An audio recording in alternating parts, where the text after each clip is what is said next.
Welcome everyone back to the Real News Network. I'm Jared Ball here in Baltimore. In case you missed the weekend announcement from the Obama administration, there would seem to be a reversal of the previously heavily promoted race to the top and the culture of test and prep that has come to dominate many conversations around public education. Education Secretary Arne Duncan says that it remains important that there be at least some form of annual tests to assess student progress, but that the new plan is to reduce class time spent on standardized tests to less than 2% of instructional time. To assess the value or meaning behind this announcement, in this edition of the Ford Report, is the executive editor and founder of Black Agenda Report, Glen Ford. Glen, welcome back to the Real News. Thank you for having me, Jared. So tell us what you think of this announcement, and if in fact it does appear, as it seems to be a reversal, and if it in fact has any teeth behind it.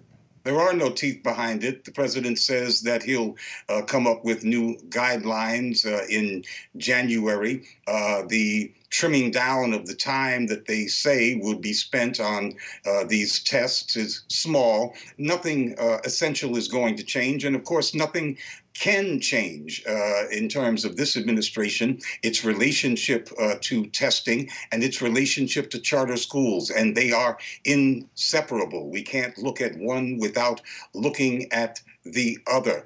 This was just a theater of false contrition, and there's a reason for it that we'll get to in just a little bit. But the high-stakes testing regime, the reason for it, its whole reason for being, is to flunk public schools in Black and brown communities so that space can be made for charter schools. This is the democratic way of school privatization, and they can't accomplish it without this high-stakes testing.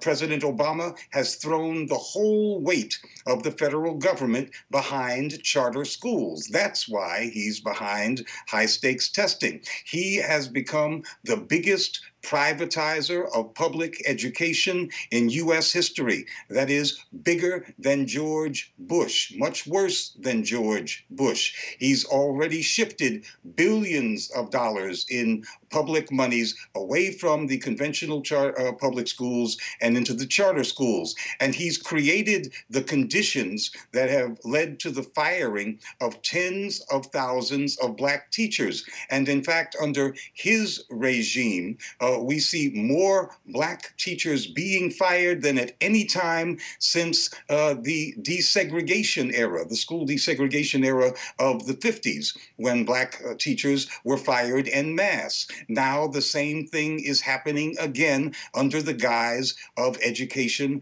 reform. And to make the Obama administration's privatization plans complete, he has put in charge of the education department a man, John King, who has spent his entire career as an advocate and educator in charter schools. That is all he knows, and his job is to turn all of the federal educational machinery to the purpose of spreading charter schools. So we know that charter schools is the model that President Obama has been working towards all along, and the only way to achieve that model is to continue to flunk out public schools, and the only way to do that is with high-stakes testing. So the question then becomes, why is President Obama at this point in time trying to pretend as if he wants to ease up on the testing regime? The reason is this is an election year. There was a Gallup poll that was conducted this past summer, and it showed that the overwhelming majority of Americans do not believe that what's wrong with the public schools is bad teachers or unions. They believe that what's wrong with their public schools is insufficient funding. And that goes for all groups of the American public, including Black parents. So the Democrats need to put forward a different kind of face as they go into this election year. They badly need the millions of unionized teachers, public school teachers, to not just get out and vote for Democrats, even though Democrats have been making their jobs more and more insecure. They need those teachers to man the phone banks as they traditionally have in favor of Democratic candidates. So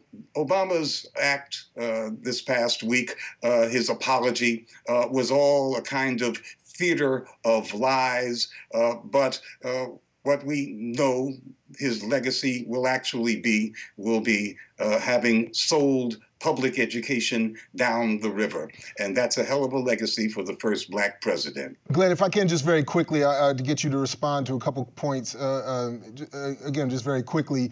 One, as I've seen in some of the critiques, the federal government doesn't have critiques of this claim coming from the White House, that is, that one, the federal government doesn't determine for schools how much testing actually occurs, that they can use the bully pulpit to encourage this or that, but it's really up to states and local school districts. And the other thing is, in terms of how much is dedicated towards testing, the other is that if the stakes, that is, if rewards or financial benefits are attached to test scores, then how would even this claim change any of that? Well, I don't understand the second part of the question, but in terms of the power of the federal government to influence what kinds of tests are administered, and therefore how much time is taken up with the tests, they have a great deal of power, and it is more than the bully pulpit. The federal government, under Race to the Top especially, has initiated a kind of a point system for schools. That point system can be used, and the educators at the local level know it, as a threat to not withhold federal funds, but to withhold awards of additional federal funds, which is the same thing. So, and that's what I meant, and that's really what I meant by the stakes being attached to these tests. That if those benefits are still attached to these scores, then what point does it make to say that we're going to reduce the amount of time allotted for testing? Schools are still going to feel compelled to prepare their students to do well so they can get that increased funding. Of course, if you're a salesman and half of your earnings come from commissions and only the other half is through salary, the threat to give you a route that doesn't produce many commissions is a real threat. And it's the same thing with schools. If you put forth a menu that you make clear is the one that the federal government prefers in terms of testing, and the school doesn't order from that menu, well, the school can expect that it won't be looked on favorably when those bonus monies are handed out by the feds. Glen Ford, thanks again for joining us here at The Real News. Thank you. And thank you for joining us here at The Real News as well. And for all involved, again, I'm Jared Ball here in Baltimore, saying, as Fred Hampton used to say, to you we say peace if you're willing to fight for it. So peace, everybody, and we'll catch you in the whirlwind.